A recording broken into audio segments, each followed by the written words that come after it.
Welcome to the Keep It Simple podcast with Brian McMullen. I think that's me. Today we talked to Joshua Panwala. He's entrepreneur, real estate. He's done other things before that. He's in the Maryland area, I believe. The greater DC area. He has real estate that he owns now. He's doing long term. He's doing co-living. He's doing short term, and he's now looking into RV parks. And I think this is going to be a great podcast just to see what he's doing, how he's doing it, what his thought process is, and maybe you pick up something. And if you ever want to talk to him, contact me, and we'll go from there. Have a good day and enjoy this.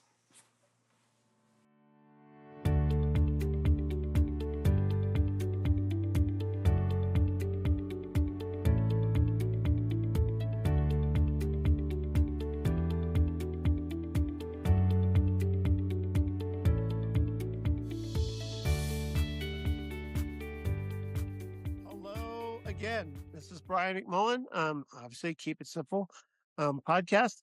Today I have Joshua Panwala. Joshua is someone who I just met actually about 3 months ago. Is that about right? Yeah, it's about right. Yeah, about 3 months ago, we were at a big old a real estate meetup in Colorado, and we just started talking. I think he actually started talking to my partner first, Taylor, and Yeah. I stepped in, and of course, blabbermouth. We went off and talked for a while, right? Yeah, that's true. We met on the balcony of this 3,000 person event. I Yes. was out talking to my architect, trying to figure out plumbing risers. And, when I got off the phone, Taylor was kind and we started a conversation, and you met us out on the balcony. There we go. There we go. So at the time, I mean, like you said, 3,000 plus people at this event. It's going, 3 days in a row. You're kind of meeting person after person after person, and it tends to be less than personal. Let's just say it that way. And so my podcast is really about getting to know you a little bit better and learning a little bit about what you're trying to accomplish and how you're doing it creatively. Because quite frankly, a lot of people don't get out of their box. They go to work, they come home, they go to work, they come home, and they never really think about how they can build some for themselves. And what I'm trying to figure out is how do I help people to strive for their dreams and their goals before they just regret that they didn't, if that makes sense. So It makes 100% sense. I can't say that enough. I feel that a lot of our where we live is a system that's meant for people to continue to work and not necessarily for people meant to thrive. And I was one of those people for a long time, as you were in the insurance industry. Um, I was in corporate for a white collar job for a decent period of time, and I just knew it wasn't for me. And fortunately, I was, I guess, generally kind of thoughtful about it. I knew that I was going to leave corporate at some point, and I did it in my early 20s, or mid to early 20s. Yeah, I did it. I knew that I was going to have the itch, and I wanted to do it when I was younger because I knew that I could fall on my face. I could literally go down to zero, and I could I'll get back up. I had no fear of not being able to survive or losing it all. Just because I know who I am, and I knew that even failing is temporary. Um, Failure is never permanent unless you choose for it to be. So interesting. yeah, I I was love that. prepared for that. I will tell you that I came from a different mindset, and quite frankly, well, I mean, I think we know. I'll let you know. You do not have a spouse that you're necessarily depends on you. You don't have any kids at this point, right? Which was intentional, correct? Yeah, I don't, and I'll say that there's trade-offs, of course, right? I knew that in my 20s, I'm going to be giving up a comfortable lifestyle. I worked for a big four company when I left, which is one of the top consulting firms in the world. I was doing super well in the industry and my career, but I guess I couldn't continue working for someone else and making someone else rich when I felt like I could do that for myself. With the amount of hours I was putting in, is just it was worth giving up, and I knew the cons would be I'd probably work even more. I'd I'd be fully vested in myself so that um I'd lose my weekends, I'd lose my evenings. I knew that going in, and I was willing to do that. And I will say that it's not meant for everybody because I think I lost my 20s because of the commitment I made towards my career and Yeah, yeah. self-employment, right? It wasn't until my early 30s where I found some more freedom. Right. Yeah. Hmm, interesting. Okay, So, so like I said, I came from the opposite of that, which is I met my wife in 7th grade. oh wow. I didn't know she was my wife in 7th grade, but, 10 years later, when we got married, for a wedding gift from her best friend from 7th grade, we got a whole bunch of, letters, and the letters that my wife, then girlfriend, wrote to her friend 10 years prior, and they're all signed Annalise McMullen. And Wow. and she was, and I say that as a joke, but it's, like, true. I've been with my wife since 7th grade, so I I had kids early. I have Yeah. mortgages early. I started I did a couple businesses, and I had I've always had that weight on my shoulders, Mhm. because I didn't think like you did, which is, again, just different, right?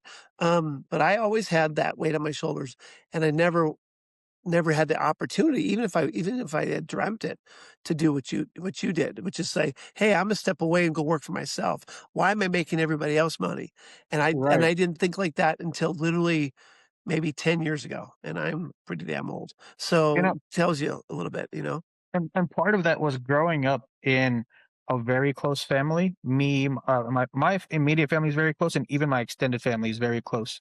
We all grew up in the same neighborhood. My immediate cousins, I consider all of my cousins siblings, and I just kind of expected to at one point be married and have kids, but I never wanted Yeah, my lifestyle or my career to affect it. So I knew that I should make a commitment early on in life. If it's going to be such a risky financial commitment, then I wanted to take it early in life so that it wouldn't affect the family if I choose to have one or if I end up with one. yeah, Um, interesting. so that was definitely part of my decision is that I don't have any significant person in my life, and I don't have children. I can afford to go to zero. Which if I had a family, I wouldn't be able Yeah. to do that. Well, Right? like I said, I could never afford that. I never could think about that. So, Yeah. just different mindsets, but, I don't regret what I've done. I'm sure you don't regret what you've done, but at some point, you have to go to, "Okay, now do I want what do I want?" Right? Yeah, Um, no, it's unique. It's very different. I will say I'm blessed, right?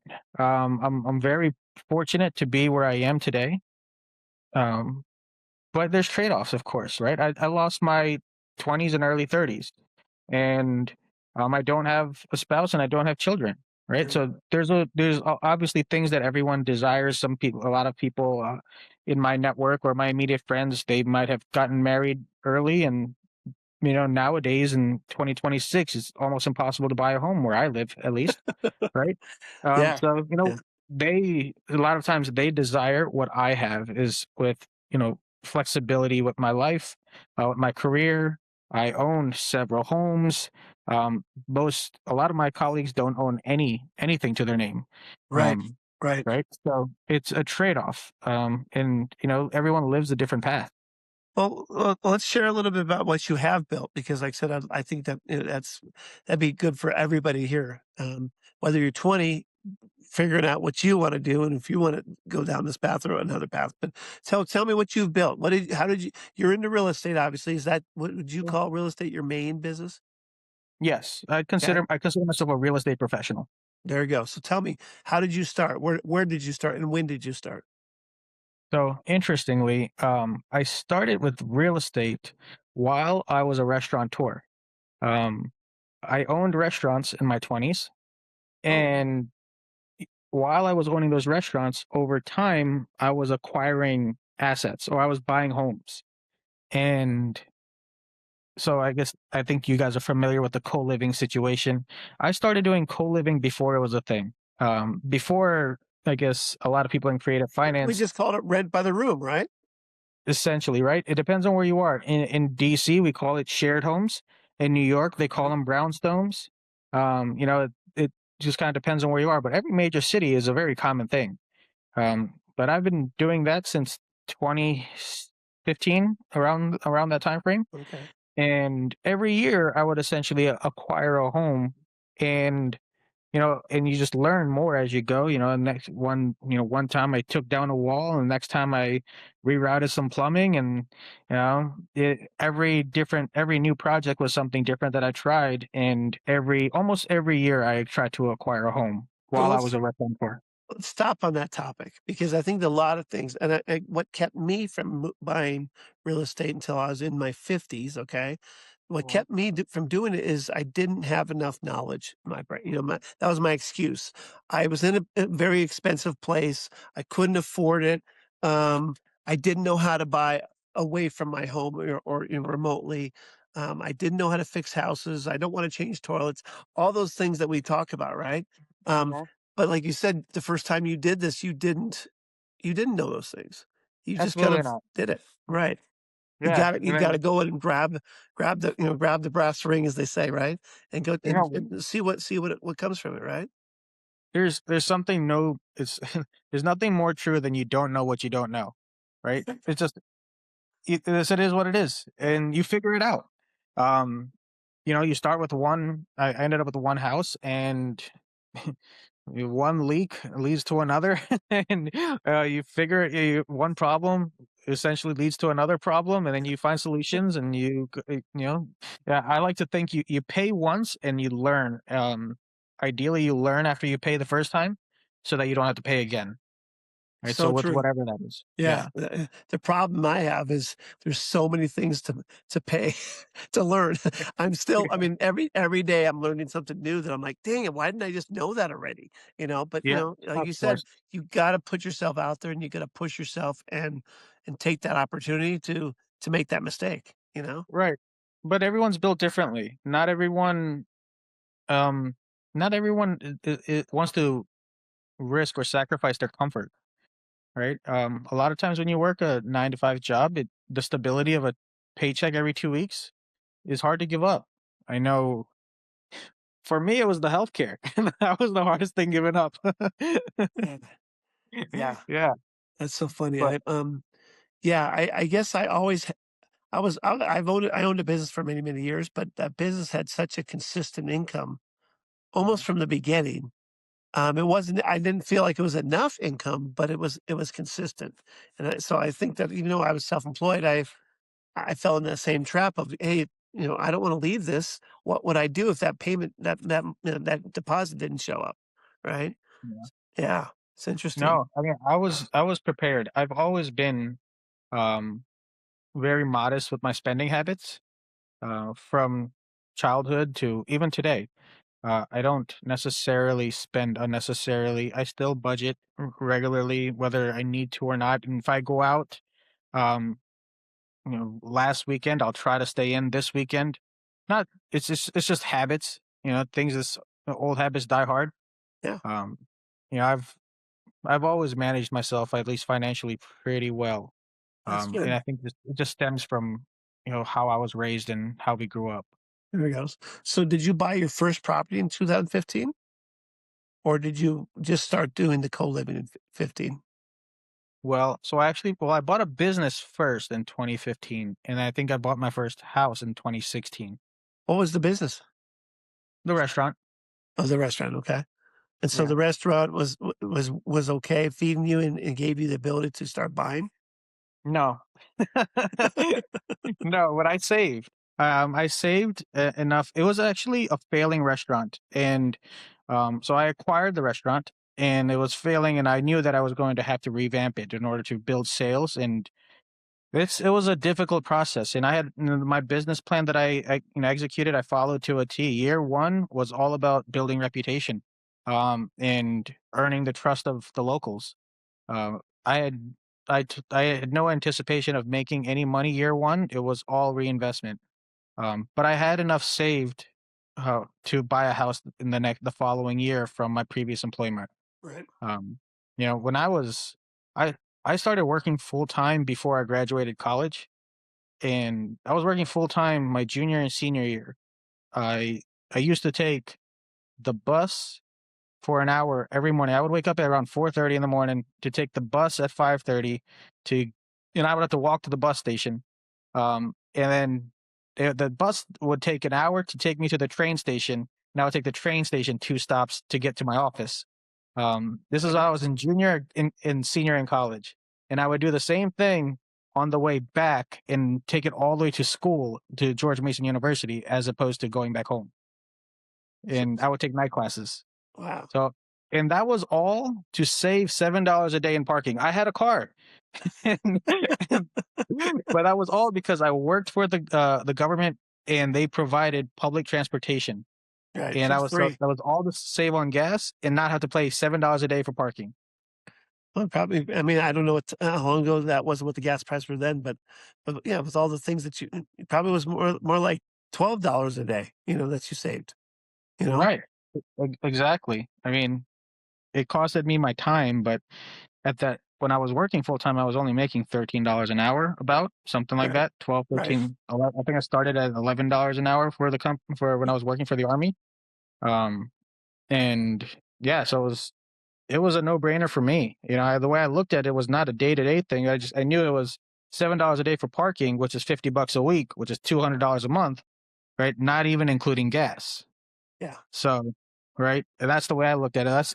That was my grocery. That's my grocery money there. Oh, I can imagine how you budget now, 'cause, just based on that comment. You're not thinking about what serves me today. You're thinking about the end of the month. Hey, at the Right. end of the month, how much can I save, and how do I Yeah. use that money to do the next thing I need to do? Right?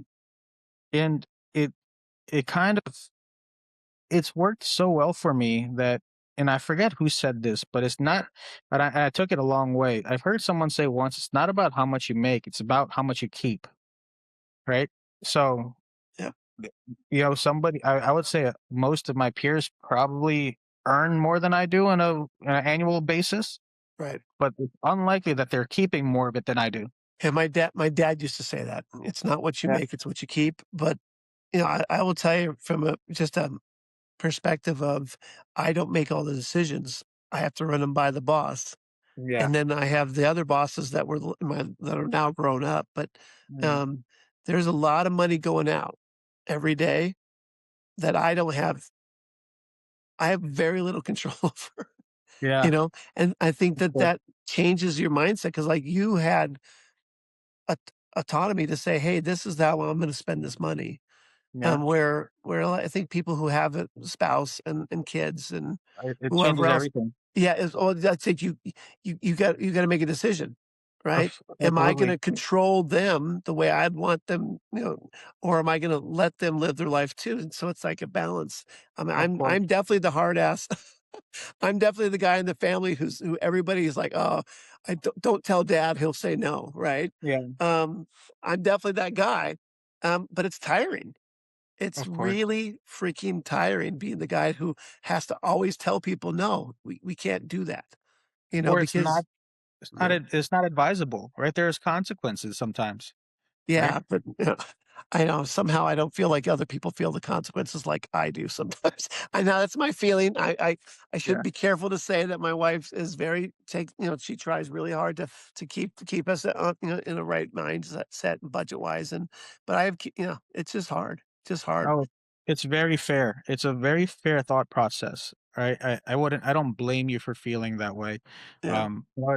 It's it's interesting. I have, and I guess we can, so slight tangent, but I have a group chat where, it's an amazing group of individuals, 11 guys in this group chat. We're Okay. all in our 30s, and every one of us are in different parts of our lives, right? One of the guys in the group chat, and what I love about this group chat is that nobody fears being mocked, and it's a bunch of guys that are available for each other, also emotionally, Yeah, because yeah. we don't necessarily all live near each other. But one of the guys, is a friend of ours, of course. He was in the military, and um, he's now out of the military, but he is the sole income for his family. He has a wife and he has 3 young kids, Yeah, and well, that was me. right.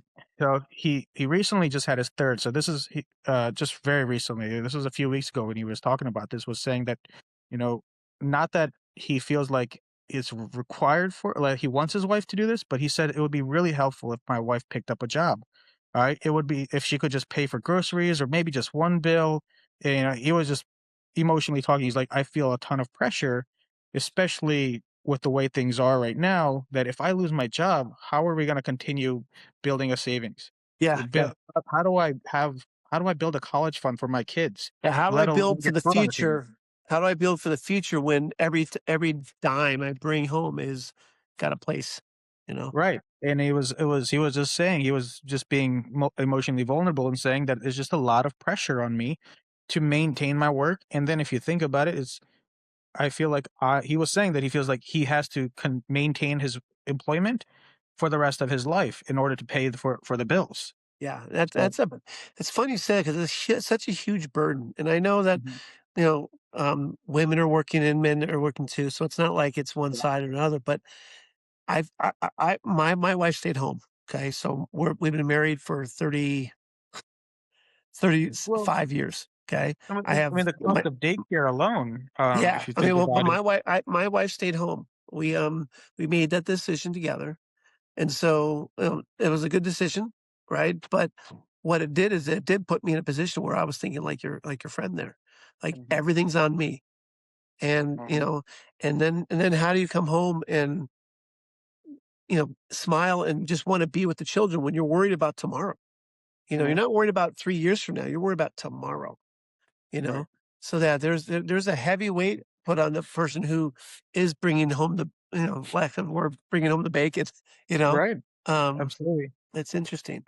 It's a tough dynamic because to a certain extent, I'm sure every family has that conversation, but, they made the decision that she would stay home because Yeah. her salary simply didn't, Oh, yeah. warrant Yeah. her continuing to work as Mhm. opposed to staying home and watching the kids. Yeah. Um, right? So and then, unfortunately, his best friend, followed up with a comment saying, "Sorry, dude, you sealed your fate with the 3rd time you chose to have a child." It's so true, though. It's so Yeah, true. I have 3. We wanted 5. That was our, like, in our brain, like, "I want 5 kids." yeah, We had number 3 and I said, "Hon, we're done."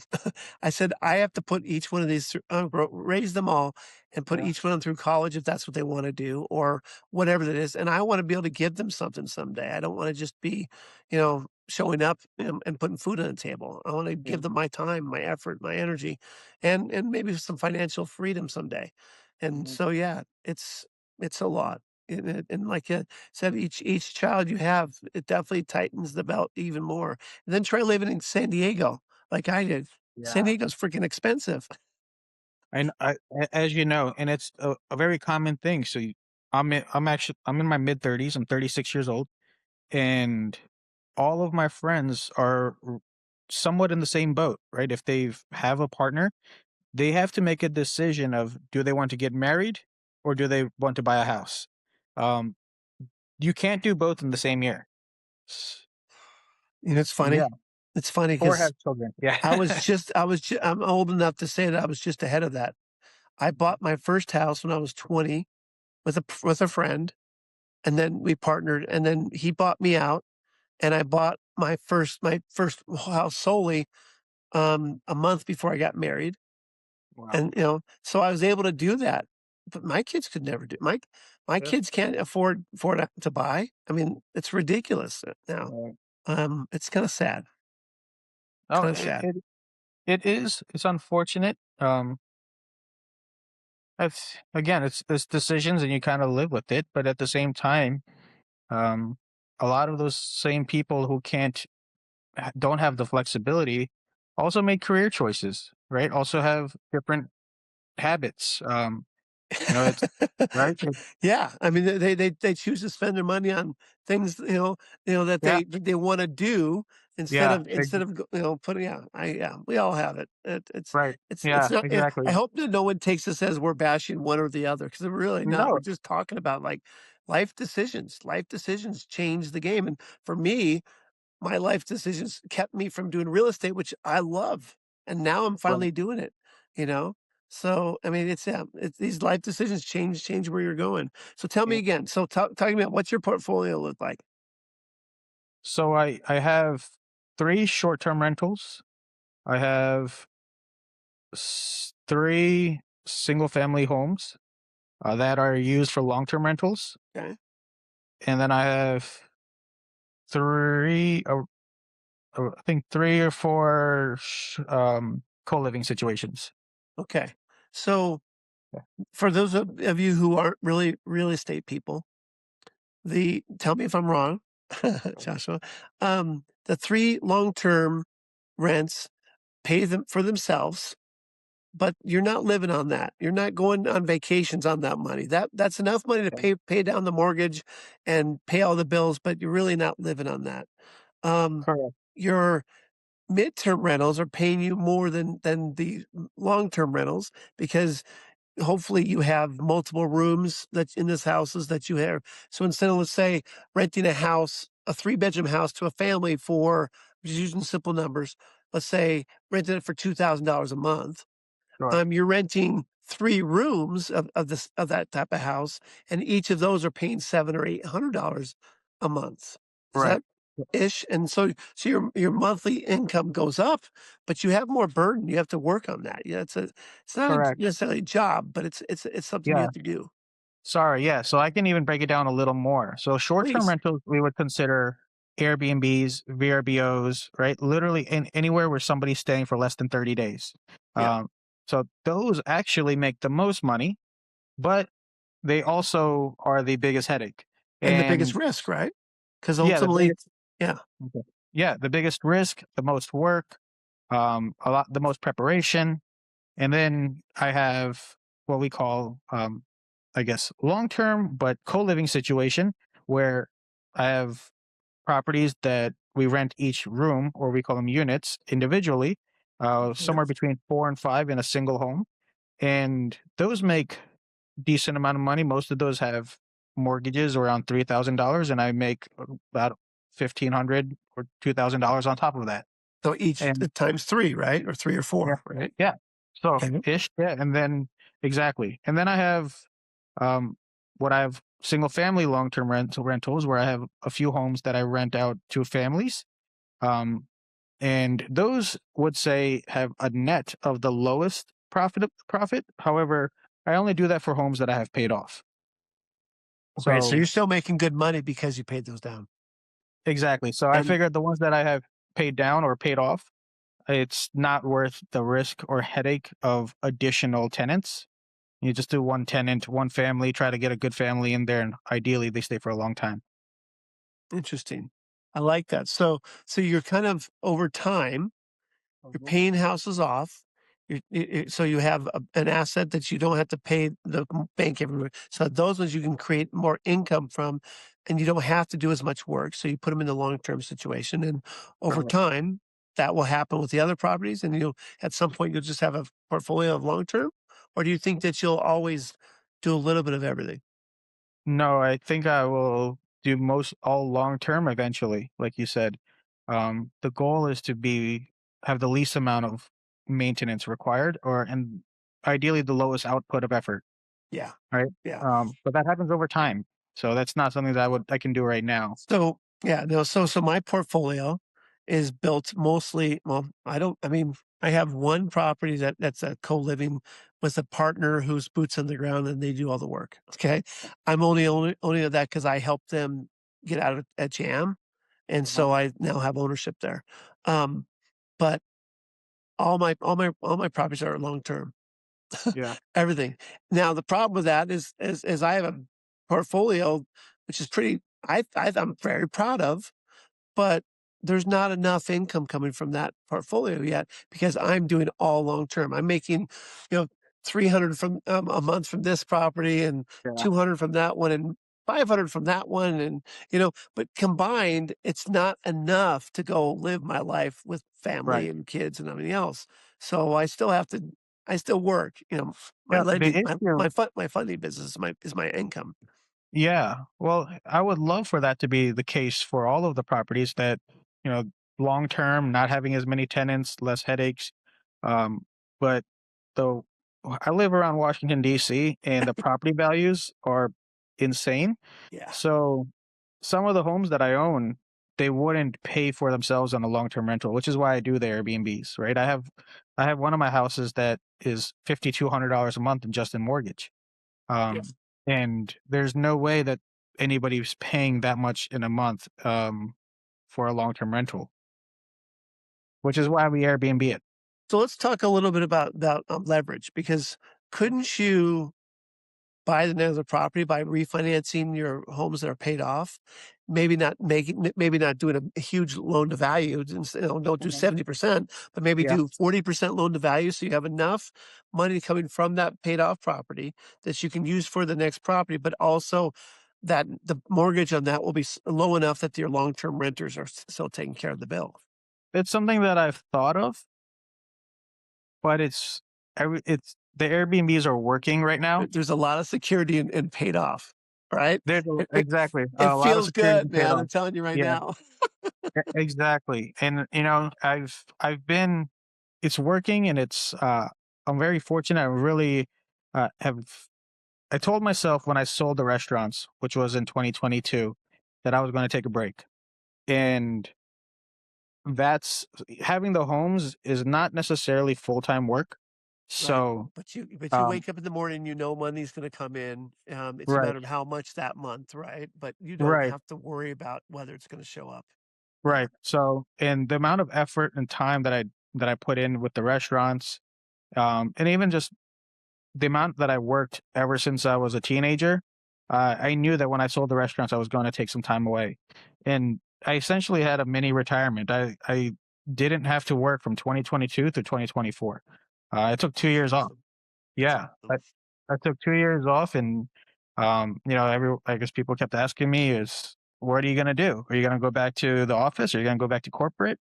And I didn't have an I told them it would be on the back burner if that's it's a possibility. I think I could go back to the corporate if I wanted to, but that's a last resort. And why I could say that is because I've put in the effort. I've invested in the assets Yeah, and that are paying me yeah, on a passive in a passive way that I don't have to get a job immediately, that's or at beautiful. all. Good for you. Yeah. And Good it's for easy you, to man. do. It's I'm blessed also because I know the situation that I'm in. I don't have children that I have to think about a savings account, but, I could if I'm single, I could live the rest of my life without having a job. Yeah, Um, yeah. So now it sounds like you're thinking to yourself, "Okay, how do I make sure that if that next thing does happen, Mhm. you do find the right person, whatever, am Right, I what am I gonna do then?" So I love it. You're just keep building, just keep doing, but yeah, I think doing a little bit more leveraging of some properties wouldn't be the worst thing in the world, sure. um, just to make sure that you can get that next piece, that next, you know, acquisition, Yeah, well, I mean, uh, my mini retirements is over. I've found a new interest, and unfortunately, I think which you may know a little bit about, but uh, I was just gonna bring that up. So yeah. So what are you yeah, looking to buy? well, I'm under contract for 3 RV parks at the moment, Okay. um, and you know, I guess Squad Up where I met you was fantastic. I met some amazing people. I Yeah. think just in general, one of the most valuable things on earth is just making the right connections and networking, and not just networking, but having relationships with people. Yeah. And I built a fantastic relationship with a lot of people. Yeah. And a few weeks later, a lot of us sub two members, we met at the RV Park Challenge, and that kind of reinvigorated the relationships we were building at the Squad Up. And a few of us decided to come together and see if we would like to work together as a team. Good. Yeah, And that's a big project if you don't do it by as a team. exactly. So, I have like a few rules when it comes to any kind of investing is one, especially with, I guess, an asset like RV parks, I told, everyone that wanted to get together was that I won't invest in anything or even dedicate the time for an RV park that's a standalone park. I want two or more, right? Because I feel like this is an asset that you can share resources, right? You can share staff, you can share equipment, inventory, whatever it may be, As long as they're but in the same market, right? as long as they're in the same market. And I won't invest unless there's an operator, someone that I trust that can be there and boots on the ground. Yeah. And um, fortunately, we were able to put a team together that all agree on everything that I've stated. And Beautiful. yeah, so right now here we are with we've What got pa I what part of the have a team country of are 5. these? Yeah, what part of the country are these, under contract? Texas. Okay. So we're in Texas, but we've made quite a name for ourselves already. We have I've made tons of relationships with owners, brokers, and I have an amazing team that's finds us leads. And I guess we all have different roles on the team. My role is a closer, right? Once a lead is sent to me, it's my job to speak to the sellers and work out and underwrite deals, see what's beneficial for us as a team, and that if this is an asset that we want to pursue, and then I choose how we pursue it. And Nice. then yeah. Yeah, just today we were on the phone for probably 6 hours before my meeting with you, Wow. for another opportunity for a park in Arizona. This park, we put in a bid in April, and the owner told us that he's going in a different direction. He chose not to choose our group, Okay. and but that he would call us if anything happened. And it looks like the buyer that he selected was unable to perform, and he called us. Yeah. Um, so, here we Where are. where in That is where Arizona? it's the town is called Salome. I'm not super Yeah, familiar. it's yeah, I know where it's at. It's about an hour and a half from me, where I live. Okay.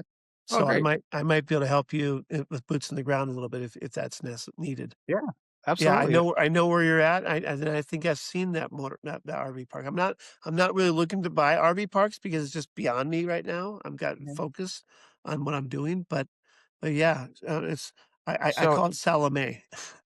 okay. Yeah, Because every time I drive through there, because I drive by it, on my way to San Diego to see my family. Um, and every time I think of Adam Sandler, Salame. So, but yeah, so I think it's Salome, right? correct. Yeah, Yeah. Salome. Yeah. Yeah, So I know which is one. that I think I correct? know which one. There's a couple there that I've seen that were kind of. So I'm glad. Yeah, That's good. yeah, Um, that it, park has had a lot of eyes on it. I know it's, uh, very sought after. It has, it's ideal. It's something that we're very interested in acquiring. So, where good. we had a conversation with the owner yesterday. We had a follow-up conversation today, and he is going on vacation over the weekend and is going to be reviewing our offer. And he was open and informed us that he reached out to a few other groups, and would be reviewing different offers. But it it feels like we've made a relationship and a connection with the seller. We Yeah, feel comfortable that he's going to let us know, what we need to do to acquire this park. good. And when we talk to on the phone, it doesn't necessarily feel like a business transaction. It Yeah, feels like it's just a conversation like this is. that's good. Um, Yeah, right, that's good. You want yeah, know, like, trust, right? I mean, if that's really is the bedrock. So right, and it's going to be a relationship with, although we're buyers and he's the seller, there's going to be a relationship there, right? And we want the relationship to work. I'm sure that if he does go and choose our team, that we're going to have questions. We're going to need some guidance at some point, right? And so we absolutely want the seller to be happy and get what they want. And you never want there to be animosity in any kind of transaction. right, absolutely. And then ultimately, you have to remember he has relationships in that town. He Exactly. knows the people you need to know. So, yeah, Right. you need to build it, and I think so many times there's so many people who just wanna buy or sell or make a deal or, negotiate. And they don't realize that's a short mindset, I think. It Um, is. yeah. You Wow. you you want to maintain as many relationships as possible. Even, I guess the parks that I'm acquiring in Texas, uh, I found out well, how it happened is that essentially I was given the contact information and the all of the financials for a park that was turned down by somebody else. They turned it down because it didn't meet the requirements of 50 pads, or essentially, to translate, it wasn't big enough for somebody else. Yeah. And so it was given to me, and I found out that through a phone call that the owners of that park own 4 parks, and that they're willing to offload all of them. And But so now that you're led you're up you're less than 50 doors just turned into more than 50 doors. exactly, right? So I don't care that it's less than 50 doors, but if there's 3 of them, now I have 120 doors. Right. Right? And, so one of them has 76 doors, one of them has 40, and then another one has 62, something like that. Right, It's right, right. so right, so that led from one thing to another, and then not just that, but the broker that I'm working with is actually a limited partner on the for the seller, on the Interesting. park. Yeah, not so it's so interesting that he's bought and owned parks himself. He knows pretty much the owner of every park in the area. Um, Excellent. he he's certified to repair RVs. He's going to be extremely valuable. His best friend works in plumbing and does the infrastructure for RV parks. So I was like, well, this is clearly a Yeah, relationship. it's building when you're investing long term, it's building the relationships, building the team that you're gonna need. So, Right. sounds like you're building the team and you're building relationships the right way. That's awesome. That's Right. awesome. You have to. You want to come So out of any transaction make with everyone feeling good. yeah, You yeah, don't. yeah. So, is there, what do you need to help you with these projects? It sounds like you have a team. Do you guys have everything you need? You have done, or is there something you need to bring these things down? Well, I will say, as far as operations go, I don't think I need anything. As far as strategy goes, I don't think I need any help. As far as marketing goes, I don't think I need any help. I think we already have a business plan. I feel that we have an amazing team that loves to brainstorm, loves to come together and collaborate. We shoot ideas out, and we all learn from each other. Yeah, that's Uh, awesome. so the that's what we get excited about, is collaborating. Um, I think as far as what we need, I think with any investment group, or any team that's in this industry, it would be funding, right? Yeah, It would be funding. So obviously, the more funding we have, the more opportunities we have, right? The more we can do. Our idea, just like for me, for any acquisition or business, I already told the team is that I don't expect to take any money out of what we're receiving from year one. Everything yeah. for year one is reinvested into the company. That's so I think you may have mentioned to you, I bought uh, a 24 unit apartment complex here in Mesa, Arizona with a partner. He's the majority partner. I'm the minor partner, but I didn't have all the skills that I needed. So I partnered with someone that knows a little bit more than me, right? But that was our plan too. And it has been. We bought it in August and we have not received any distributions. Every single dollar has gone back into making this thing better. Or padding we have a reserve account, and so at this point, we brought in some other partners to pay off a couple debts that we took on to purchase the properties, and at this point, we're like, "We have enough funds in this reserve. We've done enough work. Everything else Right, is just about increasing the rents, which doesn't cost money. It right, just takes time." right, And at this point, now we're ready, and it's been almost a year, but now we're ready to do distributions. And I think there's a lot of people go into this and like, I put my money down. Where's my income? right. And it doesn't work that way. So you got to It have that. doesn't. So I'm glad you said that. You know, No, yeah. I mean, I think, and I'm a lot of people. Well, some of the team members that are with me now have never owned a business before. Um, and they do their underwriting and they see what kind of cash flow or potential cash flow it can be Yeah. there. And they're just thinking about, oh, how much money am I going to make on a monthly basis, right? Or how much am I going to put in my pocket? I'm like, sorry, you're not putting any in your pocket, but Yeah, neither am I, nothing right? until we do this, and that. Once we get all Exactly. these things running and everything's going smooth, hey, now we can start to distribute. But it's Right. not. It's buying a business, like you said. This Yeah. is a long-term plan, not a short-term plan. And that's another thing. I had, one thing that I wanted to make an emphasis on is buying a business is a long-term relationship with your business partners. It is n This is a long-term commitment that you can't just walk away from, Right. right? Your name is tied to it, your financials are tied to it, and we're all tied together. So it's I joke about it, but I say it's easier to have a divorce than it is to walk away from a partnership. There's a lot more involved, Yeah, yeah, and yeah. That's one thing everybody else is dependent on it. those are the errors I've made in my business so far is it's always the relationships that I didn't build well enough, or I didn't know the people well enough that, they don't a lot of people don't do what they say they're gonna do. You know what I Sure. mean? And so I think that's the key is if you can find the right partners, of people who will do what they say they're gonna do, Yeah. it can be a great thing. So just, make sure that again, every single thing that's kind of flopped in my business, it's always been because a partner that I committed to Yeah. they didn't commit the way that they said they would. You So, know, I'll say that's generally the situation whenever when you deal with or work with partnerships. I know in my life, I've never had a partner that put in more effort than me, right? And that's to this day. I have partnerships currently, yeah, yeah. and I've never been in a business relationship where I felt that somebody has matched my effort levels.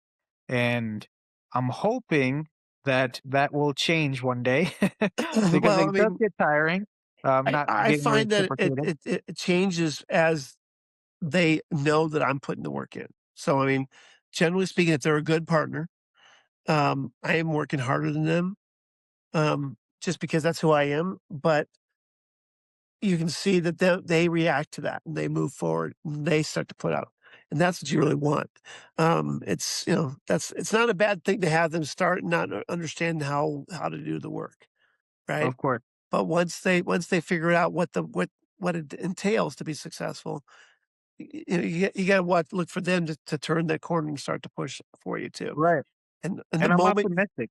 I would say the moment that you watch them start to pull back and just ride the pine, as they say, that's when you're in trouble. Right. But I'm optimistic because this new group, at least I feel that I met a group of individuals that are like-minded and share the same motivation, right? That's awesome. And we're similarly driven. So I am very optimistic with this group that I have with me now. Good for you, man. Yeah. Good for you. That sounds like you're on the right track on that new venture. That's Yeah. awesome. Yeah. I'm That's awesome. hopeful. I think, we talk daily. We collaborate daily. We're all here to support each other. So I think we all feed off of each other and we don't want to disappoint each other. Well, heck, I wanna meet these people now. Shoot, that's it. Maybe we do a group podcast, man, talk about maybe once you've have your first or second acquisition here, we do, like, Yeah. some kinda group thing. That'd be kinda fun. ab- Sure. Yeah. You Yeah. say the word, yeah, and we'll let There you we go. know how the progress goes, and There you go. And we'll keep you informed. absolutely, and No, then let me know how I can help. I'm not I don't over I try not to oversell and underdeliver. no. So I'm careful. RV parks are not my specialty. But I know people who are looking to invest in projects. So maybe we talk offline about that. No, So absolutely. So I mean, I didn't come on this podcast to promote anything no, or or ask for anything. I think Brian, I yes, think I told you, you know that I felt a connection with you. I thought you were a I want to keep all the good people around me. I yes, found I think you have an amazing energy about you. And when you find good people, you have to find ways to keep them around you. And not because they the can truth. provide value to you, Yeah, not because they can help you in any way, right. but they're good people. And you just have to keep your circles surrounded with good people. I totally 100% agree. It's like if you have good people around you, they're gonna provide value though because they're good people. So Right, like I think there's it's one thing to say, what are they going to provide me? But really, if you get good people around you, they're providing you a whole bunch of stuff. And it doesn't have to be a financial, it doesn't have to be work. It could just be the conversation. You can right. get ideas from people, right?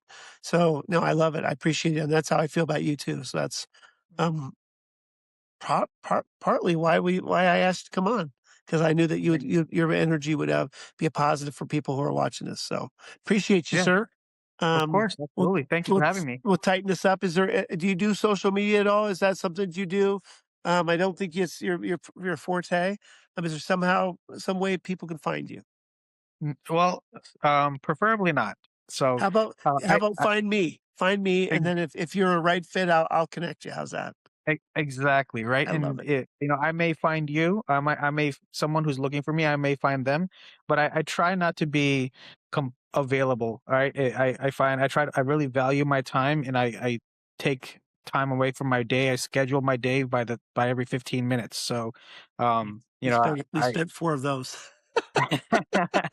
well, I dedicated it, Yeah, and yeah, appreciate that. gladly did it, but that's not Appreciate that. necessarily. I don't use social media, to for marketing purposes, Good. or anything like that. So, yeah, not necessarily, but if there's anybody who needs any guidance or wants some support, Brian, feel free to give them Yeah, my yeah, contact. absolutely. Well, let's if you want to talk to Joshua, let me know. Well, let's go. So, hey, Joshua, thank you for your time. Thank you for your 4 15-minute intervals. No, but thank you seriously. I appreciate your friendship too, and what we're building together. And again, I what I always tell people is when I find good people, it's a matter of time before we do something fun together, right? Sure. It's just a Yeah, matter of time. So we'll figure that out together. So absolutely. Thank thanks, you so sir. much, Brian. Have a good day. You as well. Bye.